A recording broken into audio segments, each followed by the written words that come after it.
O que acontece é que muitas vezes tem profissionais por aí que acabam embasando os seus tratamentos em fontes não muito confiáveis ou na tentativa de promover, né, um discurso que vai oferecer a resolução simples para problemas complexos, né? Olá, hoje eu estou aqui com o André Bach, no final do Comanec, né, no final do segundo dia do Comanec, e gostaria de ter esse bate-papo com ele, que eu achei super interessante, as duas palestras que ele deu hoje, né, em relação tanto à parte de evidência científica, como a segunda, que é sobre farmacologia, mas eu vou deixar para o profissional, né, da área falar um pouquinho mais sobre isso. Então, eu gostaria de iniciar você se apresentando, falar qual que é a sua formação e sobre os temas que você falou hoje aqui no Comanec. Bom, meu nome é André Bach, eu sou professor de farmacologia, de epidemiologia. Minha formação ali vem da base da farmácia, né? E depois eu fiz mestrado, doutorado em áreas afins ali para fisiologia, farmacologia também, me aprofundei mais nessa área. Dentro disso tudo, sempre tive mais associado com a psicofarmacologia, que envolve justamente os fármacos aí que são usados nos transtornos psiquiátricos. E depois, com o passar do tempo também, me envolvi com a divulgação científica, né, com a popularização desse tipo de conhecimento.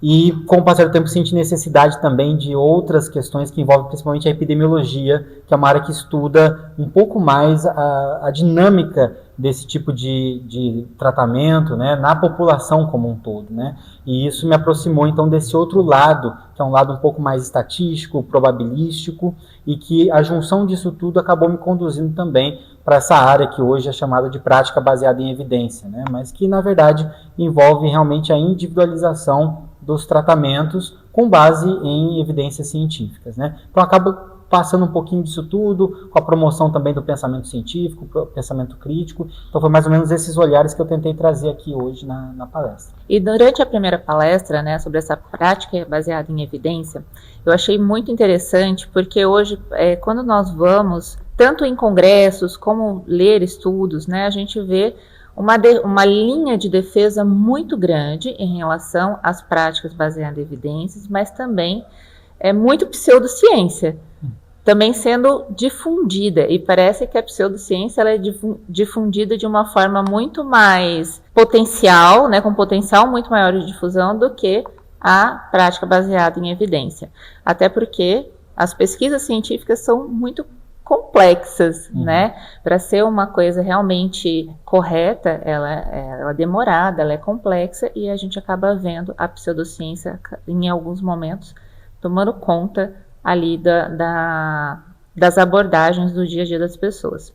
Mas para quem é leigo, para um pai, uma mãe ou um profissional recém-formado, explica um pouquinho o que é a prática baseada em evidência. Então, na verdade, é mais uma postura, né, frente ao tratamento, que envolve não só a experiência do profissional, que é algo importantíssimo, né, mas também o uso, basear esse tratamento nas informações científicas de qualidade que a gente tem, para que a gente possa associar tanto a experiência do clínico, quanto de fato, essa individualização com base na evidência científica. Então, para que o tratamento não seja feito simplesmente da cabeça do terapeuta ou do profissional de saúde. O que acontece é que muitas vezes tem profissionais por aí que acabam embasando os seus tratamentos em fontes não muito confiáveis, ou na tentativa de promover, né, um discurso que vai oferecer a resolução simples para problemas complexos, né? Então a gente sabe que as questões de saúde, elas são questões complexas, elas são multifatoriais, e muitas vezes você tem um profissional ali que está oferecendo uma solução muito rápida, muito simples, né? Então, é só você fazer isso, seguir o meu protocolo, que você resolve isso com certeza. E o que a prática baseada em evidências traz é que as coisas são mais complexas do que parecem. Existe a questão do pensamento de probabilidades. Olha, talvez esse tratamento funcione. Para essa pessoa, a probabilidade de funcionar não é muito boa, então nós vamos tentar um outro tratamento que a evidência nos diz que é o mais adequado nesse contexto. E isso normalmente não fornece respostas muito simples e muito rápidas. Então gera um pouquinho de angústia, porque você está sempre trabalhando com incertezas. Mas essa incerteza ela tem uma honestidade, né? Que a realidade, o mundo, ele é incerto. E enquanto alguns profissionais oferecem falsas certezas. Se você fizer o meu protocolo, você resolve o seu problema simplesmente. Então é um pouco o oposto disso, né? E isso vem sempre muito atrelado ao charlatanismo mesmo, né? Eu garanto que você fazendo isso, você vai ter uma solução. E não leva em consideração uma série de variáveis que você trouxe aqui hoje, que depende muito do contexto, depende do ambiente, depende da fisiologia, depende da genética. Existem vários dependes em relação, até depois na segunda palestra sobre farmacologia, depende também das interações medicamentosas. Então, tem uma série de dependes e hoje a gente vê muito por aí o pague um valor muito alto, porque isso aqui é garantido, mesmo sendo baseado em evidência, mas uma certeza que tudo vai funcionar, aquela receita de bolo vai funcionar para todo mundo. E daí você trouxe uma coisa que eu achei muito legal também, e que fez muito sentido para mim, que é a expertise do profissional na hora de fazer a escolha do melhor tratamento, porque a experiência profissional, ela também precisa ser levada em consideração, né? Porque não é que ele vai falar que a partir do momento que ele fez um determinado procedimento com o paciente, vai dar certo com todos e ali basear toda a sua prática nisso. Mas essa capacidade de ter uma empatia, a capacidade de ter uma tomada de decisão melhor por uma maior experiência também é muito importante nesse planejamento terapêutico, né? Com certeza, a experiência profissional ela é importantíssima e ela não fica em segundo plano simplesmente porque a gente decide basear a prática na evidência científica, né? Ela se torna um aliado da evidência científica, porque ao você ter a condição de ter uma experiência profissional consolidada, sólida, né? Uma boa capacitação técnica, você tem muito mais capacidade de individualizar essa evidência científica, porque eu posso entender tudo sobre a análise crítica da evidência científica como um cientista, por exemplo, e eu posso olhar, isso aqui tem cara de que ser alguma coisa que realmente funciona, isso aqui não funciona, mas eu não tenho nenhum treinamento na psicologia, André. Então eu não poderia tratar um paciente, mesmo conhecendo uma evidência científica que mostrasse o melhor caminho, talvez até dentro da psicologia, porque o fato de entregar essa evidência científica de uma maneira personalizada para o paciente, para a necessidade daquele paciente, é só a experiência profissional que é capaz de fazer. Então, na verdade, o que o profissional de saúde faz quando ele é bem capacitado, ele se torna a ponte entre a evidência científica e o paciente. A ideia é essa. Então, não é simplesmente, se eu conheço a evidência, então eu consigo tratar um paciente. Senão a gente precisaria ter os cursos de cada área com as suas especificidades, né, do treinamento técnico. E se fosse só a evidência científica ali, seria o papel. Então, qualquer chat GPT poderia fazer o atendimento. Exatamente. E não é isso. É preciso dessa análise, dessa individualidade, dessa experiência, né, desse raciocínio clínico para determinar tudo isso. E daí eu acho que muda todo o jogo, né, e torna isso humano, né. Até achei muito engraçado o final da apresentação do André. Tem uma frase padrão que realmente todo final de palestra tem aquela frase que é: ao tocar uma alma humana, seja apenas, aí ele coloca ali algumas coisas que também precisa de análise, precisa de dados, precisa de muitas coisas. Ser uma alma humana é fundamental, né? Acho que é o básico e todos os atendimentos deveriam partir disso. Infelizmente a gente vê de fato atendimentos que ignoram isso, né? E que desumanizam o tratamento, mas essa humanização ela é necessária em qualquer atendimento da saúde, mas ela não é suficiente, né? Ela é necessária, mas não é suficiente. Nós precisamos também de um trabalho técnico muito assertivo, e essa assertividade ela depende também de um olhar para as evidências científicas, para que a gente não fique ensimesmado, né? Que a gente fique olhando só para a gente mesmo e para a nossa prática, alheio ao que de fato as evidências científicas nos mostram, que às vezes mostram coisas intuitivas, coisas que a gente sempre acreditou que funcionavam, na verdade não funcionam. E é isso que vai ajudar a modificar as práticas e os treinamentos futuros para que melhore-se cada vez mais a expertise profissional. Novamente a junção das duas coisas, né? André, em relação à parte daí de farmacologia, né? Eu fiz uma pergunta, você falou que eu te coloquei numa situação até que é uma pergunta muito complexa, né? Que é sobre o uso agora que está tendo de canabidiol, sem algumas pesquisas, mas não tão robustas assim, mas um incentivo, um uso já muito grande, de certa forma, não tão baseado em evidência.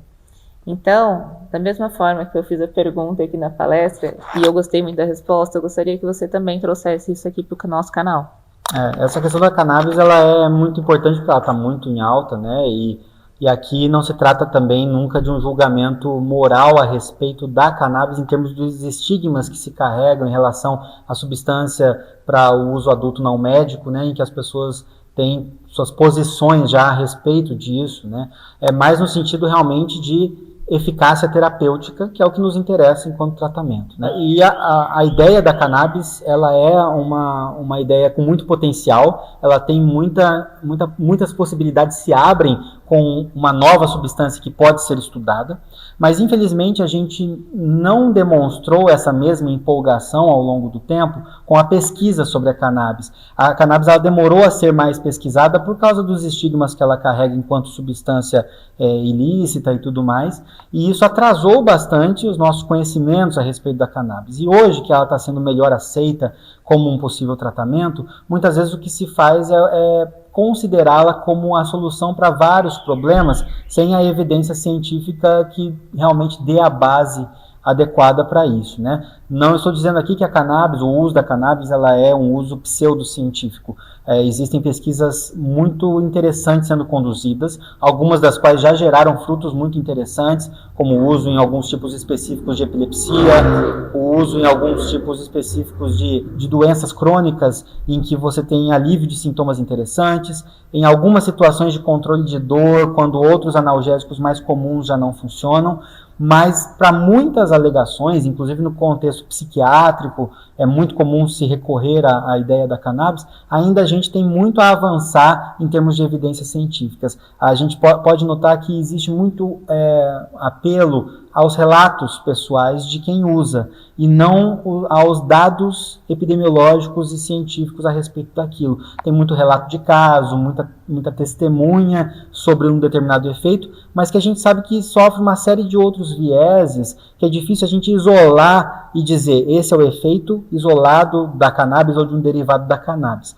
Isso dificulta a nossa tomada de decisão em saúde, porque o ideal é que a gente tenha um cenário um pouco mais claro em algumas situações que a gente ainda não tem. E quando se faz isso e se antecipa demais isso, a gente corre o risco de as pessoas perderem o interesse pela pesquisa, porque se as pessoas já estão usando no dia a dia, o pesquisador pensa, então por que eu vou pesquisar se as pessoas já acreditam que funciona, sem necessariamente precisar de uma prova para isso? Isso tem também trazido alguns problemas nesse ecossistema. Então é um tema complexo que depende de várias questões, inclusive de regulação sanitária e tudo mais, mas que não é uma coisa dicotômica tão simples. Cannabis é excelente para um monte de coisa, ou cannabis não serve para nada. A gente tem que olhar caso por caso, situação por situação, e ter um pouco mais de cautela nas afirmações, porque isso, para quem está vulnerável, acaba sendo algo que a pessoa, por desespero, vai recorrer de qualquer jeito por depositar uma esperança naquilo. Isso serve para qualquer tratamento, não se limita de modo nenhum na cannabis. A gente viu isso acontecer em várias situações em que as pessoas ficaram vulneráveis por alguma questão. Com certeza, se a pessoa está em busca de algo é porque realmente ela está vulnerável, né?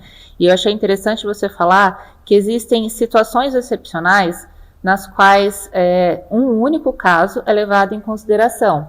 E a partir dele coloca-se uma verdade absoluta.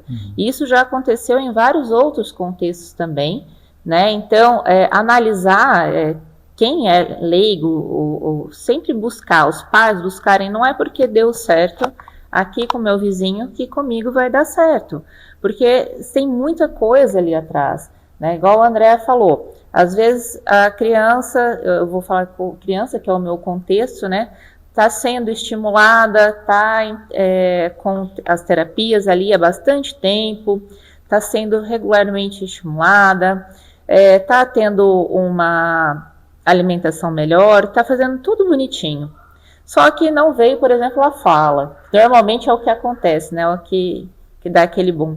A criança não falou. E está sendo implementada comunicação aumentativa alternativa, enfim. Um dia, a mãe foi ao médico e daí receitou-se a cannabis. E de repente, depois desse contexto, a criança, depois de 10, 20 ou 2 meses, a criança começou a falar. Ainda assim, não tem como a gente garantir que foi unicamente isso, unicamente a substância, que promoveu essa fala. Até porque ele vinha num outro contexto, existem muitas outras coisas ali. Existe um efeito que você está tentando analisar a cannabis, mas que está contaminado pela passagem do tempo, né? Sim. Então, não foi só a cannabis que aconteceu naquele ponto, foi a cannabis, mais o tempo que se passou, que estava sendo feito um outro tratamento também. Então, como a gente desvencilha isso, né? Quem garantiria que na ausência daquilo, ele também não teria exatamente o mesmo desfecho. Mas a gente costuma prestar mais atenção no que acontece após a inserção de uma coisa diferente daquilo que a gente já faz. Então, se a gente faz qualquer coisa diferente, a gente vai prestar mais atenção e possivelmente atribuir o efeito terapêutico àquilo. Então, por isso que os estudos maiores são importantes, porque são eles que vão comparar grandes grupos de pessoas passando pela mesma situação para diferenciar se um grupo que usou a substância teve o benefício em relação a quem não usou, e a gente consegue daí falar com mais segurança que aquela substância tem aquela capacidade. Senão a gente vai estar promovendo algo que não é desejável na área da saúde, que é pegar a experiência pessoal, que é intransferível, e transferir para todo mundo sem critério, né? Exatamente. E pode até ser que seja Isso. O efeito da medicação, mas qual que era a genética dessa pessoa, qual que era o funcionamento fisiológico dessa pessoa que fez com que aquilo desse certo? A gente não tem esse estudo. E daí vem naquela outra questão que você trouxe, que são os paralelos. Então, prove que não foi aquilo que fez, né? Que daí vem contra realmente o que se busca de ter o reconhecimento efetivo daquilo como algo reconhecido, e daí vem essas argumentações contrárias. A gente nunca pode pedir pela prova da não existência, né? É até esquisito, porque se a gente pede para provar algo que não existe, a gente parte do pressuposto que tudo existe, né? E na verdade, na área da saúde, a gente tem que tomar sempre cuidado de partir do pressuposto que nada funciona, nada dá certo, a não ser quando se mostra, através de evidências, que aquilo funciona. Porque a maioria das hipóteses que um cientista tem, e isso é uma coisa que a população às vezes acaba não tendo tão bem esse entendimento, elas são erradas. Então, para hoje, esse celular está funcionando na mão de alguém, teve um monte de gente pensar um monte de coisa que deu errado, e o que deu certo foi o celular. Então, parece que a ideia de uma pessoa se transforma automaticamente num produto final que funciona.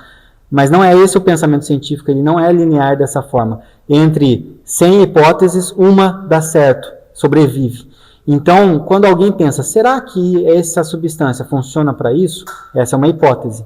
A tendência é que ela não sobreviva. A probabilidade de ela sobreviver é menor do que a de sobreviver. Então, quando a gente afirma algo sem provar, a tendência é que a gente esteja errado. A chance de a gente estar certo é muito baixa. Então a gente tem um viés, infelizmente, que quando tudo que a gente compra na farmácia, tudo mais, já passou por muitos testes. A gente não vê o que ficou para trás, a montanha de coisas que ficou para trás, porque a gente não conhece o processo da ciência. E isso leva uma falsa impressão de que se um cientista ou um profissional tem uma ideia, aquilo provavelmente vai dar certo. Mas na verdade, se alguém tem uma ideia que ninguém nunca testou, a maior chance é que dê errado. E se der errado, mas envolveu custo, envolveu um monte de outras coisas. Então, por isso que a gente tem que ter esse cuidado, que não é simplesmente uma postura conservadora, é uma postura cética do ponto de vista científico, né? E é justamente essa postura que parece conservadora que esse cuidado leva depois ao progresso. Com certeza. Então, André, eu agradeço imensamente esse bate-papo que você se dispôs a ter aqui com a gente depois de um dia exaustivo de palestra. Muito obrigada. E você também publicou alguns livros, eu queria que você falasse quais são os títulos, onde encontrar e onde te encontrar. Legal. Eu acho que talvez o livro que mais contribua para essa conversa que a gente teve agora é o Afinal, o que é Ciência e o que não é, pela editora Contexto. Ele está disponível tanto no site da editora quanto na Amazon, e é um livro que mostra a base do pensamento científico. Eu acho que com o que está naquele livro a gente consegue ter uma visão já muito mais rica sobre como funciona esse processo, separar o que é ciência e pseudociência, como usar o ceticismo, como usar a ciência no pensamento do dia a dia, que é uma coisa que parece tão distante da gente, mas que na verdade ajuda a gente a tomar decisões. Então acho que se fosse para indicar um livro seria esse, E o meu Instagram é @bacchi.andré, e de lá já tem links para vários outros trabalhos também. E é muito legal, o canal também do YouTube também mostrou ali um pedacinho e já tô doida para chegar e assistir algumas aulas. Então é isso, gente. Muito obrigada e até o próximo. Eu que agradeço. Tchau, tchau.